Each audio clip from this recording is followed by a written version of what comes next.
জমিন আল্লাহ বানাইছেন কুন ফায়াকুন বইলা, কিন্তু আমারে আপনারে আল্লাহ পাক কুন ফায়াকুন বইলা বানায় নাই।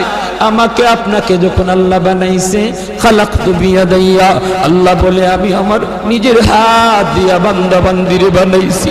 কারণ এই চেহারার মধ্যে এত দামি কপাল, ওই কপাল দিয়া বান্দা আমার কুদরতি কদমে সাজদা দিবে। এই কপালটার এত দাম। এই কপাল কুন ফায়াকুন বললে হয় না, এই কপাল ফেরেশতাদের হাতে বানাইলেও হয় না, আমি আল্লাহ নিজের হাতে বানাইছি। আল্লাহ পাক কই আমি আল্লাহও দেখি জমিনে কেমন অন্যায় হয়, অত্যাচার কেমন জুলুম হয়, জমিনে কেমন অন্যায় হয়, অত্যাচার হয়, কেমন জুলুম হয়, কেমন গুনাহ হয়, আমি আল্লাহ দেখতেছি, আমি আল্লাহ দেখতেছি। আমার